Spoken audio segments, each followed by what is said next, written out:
love hearing the stories about women who go to their surgeon and say they want aesthetic flat closure, and the surgeon not only says great and we can do that, but then ask them what they want. What does aesthetic flat closure mean to them? Does it mean smooth, flat? Where would they like their scars to be? And they talk about it as if it's a reconstruction of the chest. It's not, after breast tissue is removed, something needs to happen for the closure. And so it's really these surgeons that are putting flat closure on the table. It doesn't mean every woman's going to choose that, but the ones who do feel very empowered by that. They feel like they get a say in what their body's going to look like afterward, and they're not just kind of this victim that is on an operating table and they don't know what they're going to look like afterward. So it's having those words, aesthetic flat closure, for this community and for all of our sisters who will be diagnosed is just, it's really, it's revolutionary. So I had a great surgeon, and she was perfectly savvy to, what I was asking for. And I was so anal, I even gave her like a URL with like 10 different photos of like how I wanted it to look when it was done, and how this scar is too straight and diagonal. I want like one that looks like a smiley face. And she did an amazing job. She totally gave me what I wanted, and I'm really happy with the results. Plus, she probably saved my life too, but along the way. I was trying to decide between a lumpectomy and radiation, or a full mastectomy, or a mastectomy with taking the other side prophylactically, and so it was a lot to navigate, and I did a lot of late night researching, if you will. I made up my decision pretty quickly that I wanted to go flat, and once I brought that up to my team, I think they wanted to make sure that I was sure. So at first it was making sure that I had talked to all the right people and that I had all the information I needed to make the decision. And then and they were pretty supportive, I would say, overall.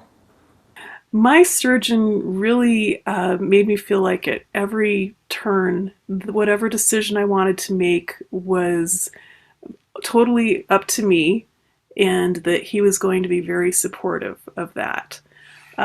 He definitely made me feel like going flat and being natural and unreconstructed was definitely a valid choice and definitely a safe choice. He said that it's something that he would recommend to women in his life that were faced with the same situation. But there was never any pressure from him to choose one option or another. He did work with a plastic surgeon who did question me more, and that was surprising to me because he wanted to work with the plastic surgeon to make sure my closure looked nice. And the plastic surgeon kept saying, "Are you sure you don't want to do implants? You sure you don't want to do implants?"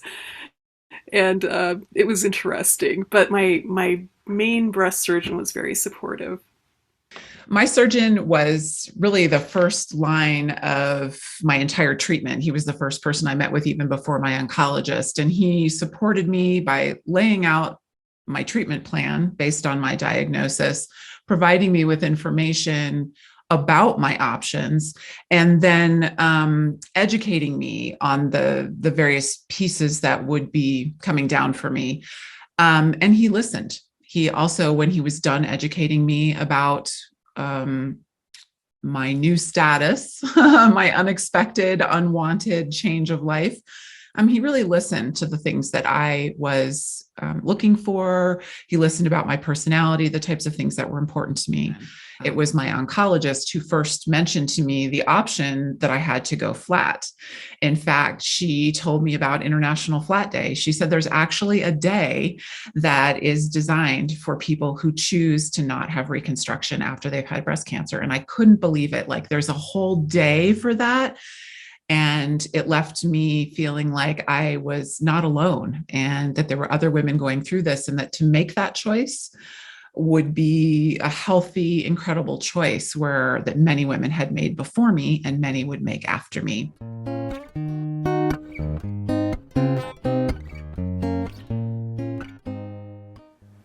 Aesthetic flat closure gives a definition to the result that women going flat are looking for.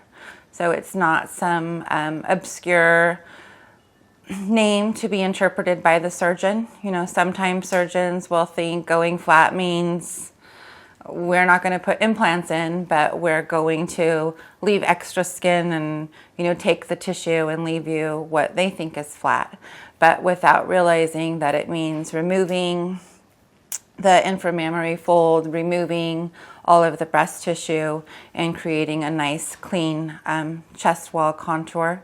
You know, much like a prepubescent chest is what it should look like, you know, what we looked like before we developed breasts, a nice smooth finish.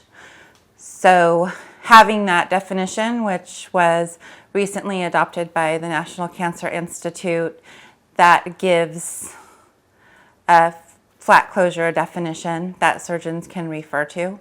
So that was very important work done by Not Putting on a Shirt, working in collaboration with the National Cancer Institute to get that term officially adopted and put into their dictionary of terms. I really wish my surgeon had talked about all of my options. I was only told that I had to have the tram flap reconstruction because it was the most natural of options. And I really wish that they had talked about things like aesthetic flat closure as a positive surgical outcome. Once I finally got to a surgical oncologist, I don't believe she gave me all the options. I know that she asked me if, or told me that we were going to talk to a plastic surgeon. And once I told her that I wanted a flat closure without reconstruction, she was supportive at that point, but I don't feel like she gave me the choice, never told me about aesthetic flat closure. I had to find out about it on my own and come to her with that. She did not give me the option to go flat. I had to ask her. I said, do I have to get reconstruction? And she said, no, you do not. She did send me to a plastic surgeon, and I did meet with him. He was very nice. He did not give me the option to go flat, but when I went home, I knew in my gut and my intuition that I wanted to go flat. And so that was the decision I made. I didn't feel supported by my surgeons at the time of my mastectomy. I had expressed an interest in going flat, and it was kind of met with, I would say tolerance at best. No support, but tolerance. And when I met with a plastic surgeon to consider reconstruction, I said, I think I really want to wait on this because I'm just not sure. He kind of leaned in, put his hand on my knee and said, if you were my cis, I would tell you to do it now. With my situation, I was going to need to have one implant and then one other option, bringing muscle and tissue over from my back or a deep flap. So I really looked at the time that it would take, the amount of extra surgeries that were going to need to be involved, the pain, and just overall general health. And also the idea of having a foreign object inserted in my body solely to just look on the outside like a woman just didn't appeal to me. It didn't make sense to have, after going through all the treatment, to have something foreign in my body just based on looks. It was really about being myself. And this concept of feeling at the time when I was meeting with the surgeons that I wanted to get back to immediately be the same with cancer, I came to understand quickly that there is no being the same. It's about making, for me, the healthiest choice, and that was going flat.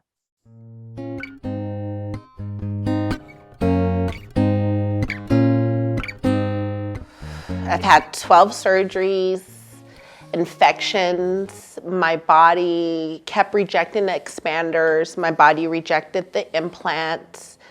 And I just kept forcing myself to go through this, and I didn't understand why.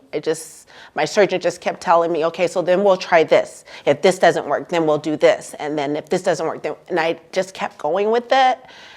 And I feel so bad that I did that to myself. The implants were painful. I don't know, I just rather, if I could have just been free, and I think my journey would have been kind of completed by now. Like, I'm still going through it, and I would have probably already moved on to the next step in my life. So I think it held me back, definitely. I was always uncomfortable with my implants. Sometimes I'd have pains, twitches. I felt like my muscles were twitching.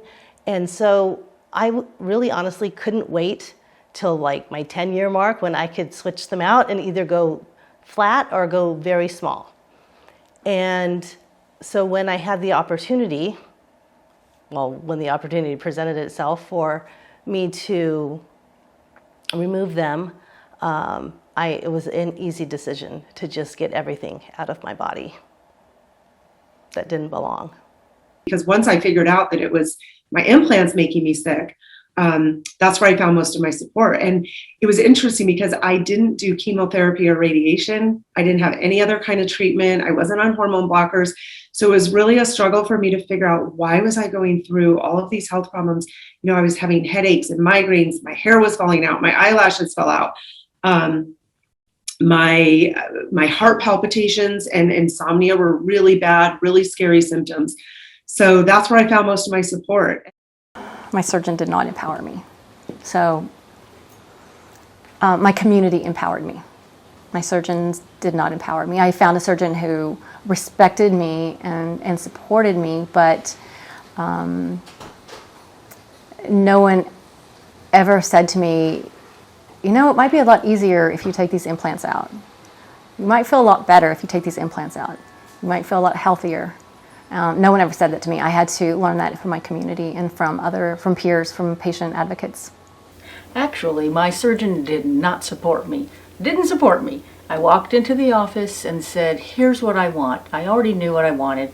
I walked in and said, I would just like to be flat. He shook his head. He looked at the floor. He said, oh, we're getting a lot of that. But I assumed he listened to me. I made it very clear, no. I have a friend who's flat. I see that she's happy. It's what I want. I just want to be flat.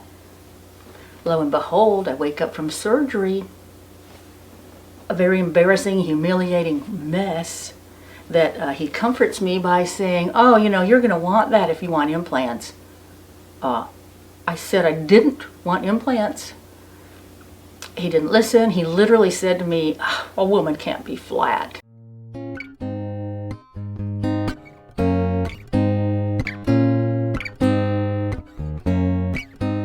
I would tell surgeons that women deserve to have all of their options presented to them and to make those choices about how they want to move forward with their body. Do they really feel that they need to have breasts? Can they present with breasts through prosthetics or breast forms without going through the surgeries and risks of traditional reconstruction?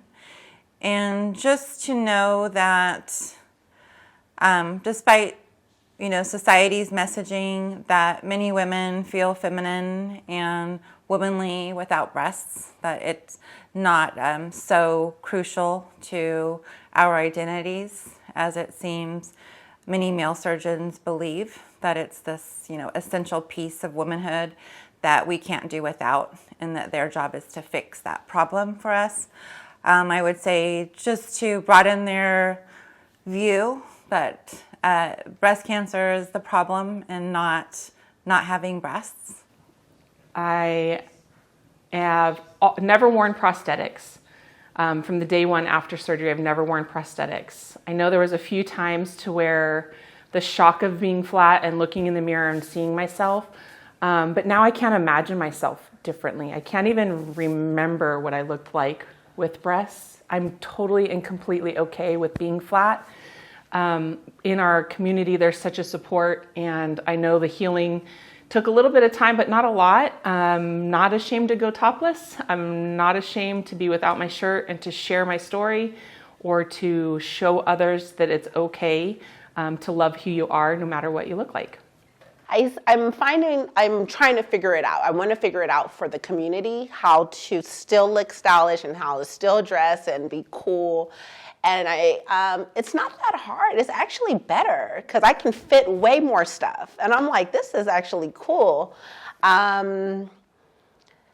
I don't know. It just made me feel even. It was like it's like a challenge to see what can I wear and how is it going to look. So I enjoyed trying to figure out the fashion for it. And I have one boob, so and I just rock it. Really, I do. I just rock it. I'm like, it is what it is. I was previously double D's. And they're heavy. It's like I used to have to wear bras that would cut into me, and I was very self-conscious of cleavage showing. And even though they looked great, you know what I mean? I honestly, it was a relief to have them like a weight physically lifted off my chest, and I'm now able to wear cute strappy tops and, without a bra, and this whole new fashion sense that's opened up for me. I'm now expressing myself in a more creative way that I was never brave enough to. And I have an amazing community of women that have supported me through this journey and continue to. Something that was expressed to me is that as a young person, I would have to undergo routine mammograms or MRIs for the remainder of my life while I had these implants, or if I were to keep one of my, my right side. And the thought of having skin anxiety every couple months and the additional radiation and waiting to breathe again every 6 months, waiting to know, is my life going to change? And to be able to do self-detections, that for me has given me a peace of mind that I'm so grateful for, because I would be thinking, is something hiding? Is something growing around, hidden? Am I, is this the scan where they find, that for me, and I just, I'm grateful. I'm grateful for that. I live flat out loud proud by simply being myself every day, by walking this earth without breasts, continuing to be a woman. I also had the honor of being a part of the 2021 Stand Tall AFC campaign. And I was able to go out in person, meet other women who were flat, and actually walk in traditionally pink breast cancer events without our shirts on, to be a part of the breast cancer community, to be proud and loud, and to walk and to show people that I am human, I am whole, I am complete by taking off my shirt. And actually that visual, to be able to bring that visual to people so that it's nothing that they're afraid of. I don't believe there are coincidences. I believe everything happens for a reason. And I think this happened to me so that I could put it out there that maybe others are suffering and they don't know why. And maybe even my story can just help one person. So sometimes it's uncomfortable to put myself out there. But when I realize that it can make such a difference in somebody's life, like the woman who saved me, I mean, she just had one little sentence and said, look into your breast implants. And that changed the whole trajectory of my life, of my breast cancer journey, of my reconstruction journey. So if I can pay that forward and do it for somebody else, absolutely, I'm happy to do it. So the idea of going in for another surgery was something I just kind of put on the back burner.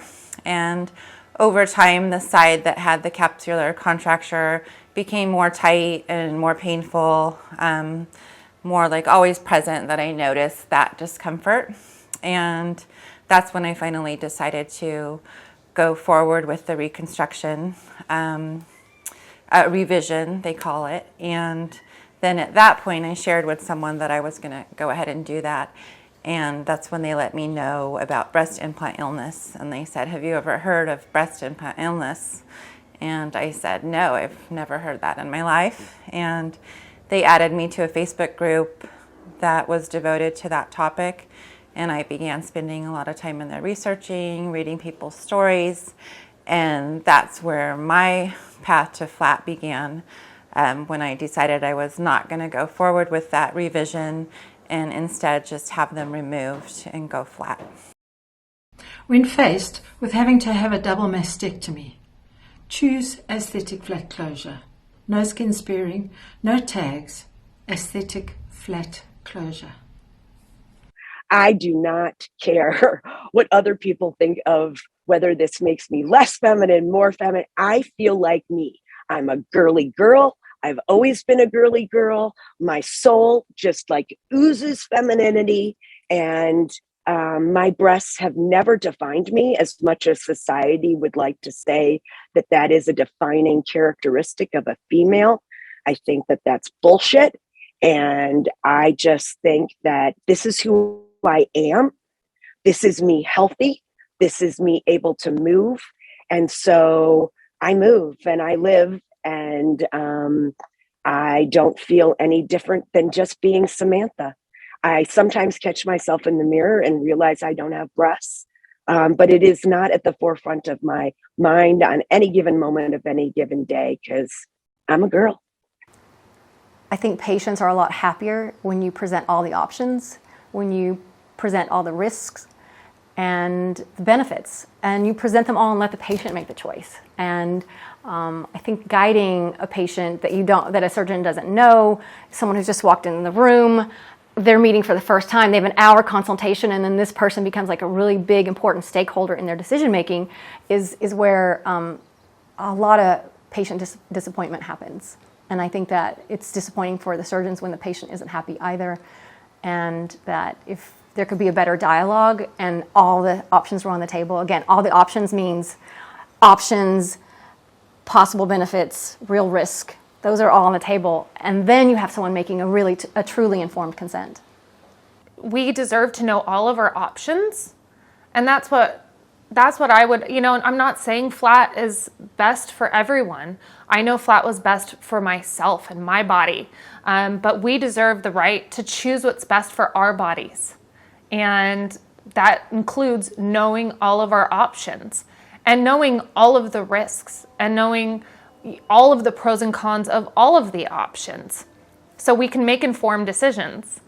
And so I would say to the surgeons that are reluctant to share it, are these your personal views that are stopping you from sharing it?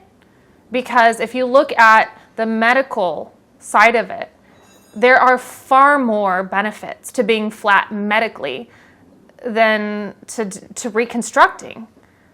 So it just doesn't make sense to me. And the fact that we want our choice to have validity as well when making that decision. And so by using terms like or do nothing leaves us in this really void space where we're already feeling out of control with everything that's going around in this process. And to have a sense of, this is the term, this is what it's called, this is who can help assist us. Or, these are the types of scars that I primarily like to do. Or this is potentially what it could look like, on you. Or because if you go in to have augmentation, they're like, look, here's a picture of you with them, and they give you all your options. But when we choose to do the reverse of that, why aren't we still given the same amount of respect? Because it's still a beautiful woman's body that is having to undergo major trauma, and we're more than our bodies. That you treat us as patients the way that, if you say, that's a great choice, how can I help support you? It actually passes to us as the patients. So the way that you view our decisions, it does pass to us in some senses, and how we view ourselves. Unfortunately, it's just a byproduct of that. And I think it's really important that you help, as the providers, empower us as patients, and we work collaboratively to have the best outcome, so that way, everyone's happy at the end of the day. I don't know if that translates well, but yeah. I don't need them. 31 and thank you. That's a wrap.